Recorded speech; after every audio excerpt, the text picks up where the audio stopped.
The men and women at the FBI, I have your back because you have the backs of the American people. You will be held to the same high standard. Any deviation from that standard will not be tolerated at this Federal Bureau of Investigation. The men and women at the FBI who make us safe deserve better. There's also so many agencies and regulatory authorities that they actually step on each other's feet. It's kind of like having a sports game where there are too many referees on the field, like more referees than players at times. Now that would be a silly game, you know, if the players can't pass the ball without hitting a referee, you know.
Anyone that wishes to do harm to our way of life and our citizens here or abroad will face the full wrath of the Department of Justice and the Federal Bureau of Investigation.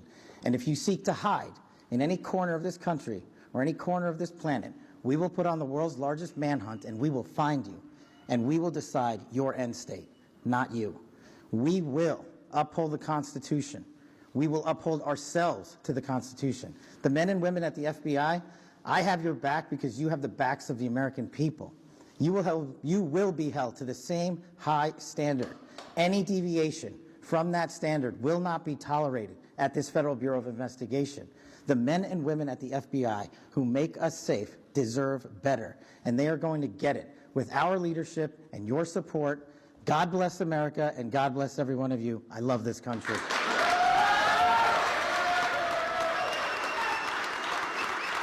Well, there's a few ways to describe it, but the actions end up being the same, which is like reducing the size of government and making the government much more accountable to the people, I think is going to lead to a better outcome for the people. You know, what I've said is that we really have here rule of the bureaucracy as opposed to rule of the people, democracy. So in order we want to restore rule of the people. And so what that means is reducing the size of the federal government, basically reducing regulation. There's a tremendous amount of over-regulation that's happened over time, and this is an inevitable consequence of a long period of prosperity. Is that you're going to get more and more rules and regulations, more laws accumulate over time, and the normal forcing function for getting rid of rules and regulations is war. So it needs to be some kind of existential war, where you have to do a reset in order to avoid being defeated in a war. This is literally throughout history, it's been the main forcing function for clearing out an accumulation of laws and regulation. In the absence of that, every year you get more laws and regulations until eventually everything is illegal and nothing is permitted. And that's sort of the situation we have these days. So, the aspiration here is a reduction in regulation and reduction in government spending, such that the economy is able to grow faster. Maybe the economy can grow at 4 or 5% potentially, in terms of real useful goods and services output, and then government spending can be reduced by about 3 or 4% of the economy, about maybe $1 trillion or more, and the net effect of that would be no inflation from 2025 to 2026. So that would be quite remarkable. And also, if the U.S. government is buying less debt, which I think will be the case, if the deficit drops from 2 trillion to 1 trillion, then there'll be 1 trillion less debt that the government needs to buy, which will drop, of course, the interest rates to drop significantly. And that means people's mortgage payments, car payments, credit card payments, student loans, whatever debt they have, their debt payments will be less.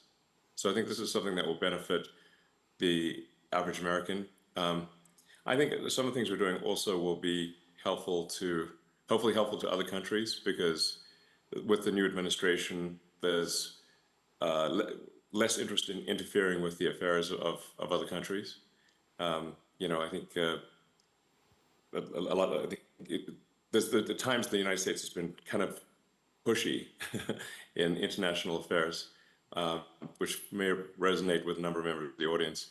And I think we should, in general, leave other countries to their own business.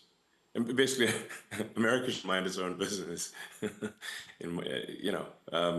rather than push for regime change all over the place. Yeah. So I think this is probably a good thing for other countries too.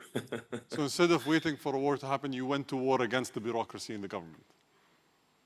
Yes, we're essentially just we're with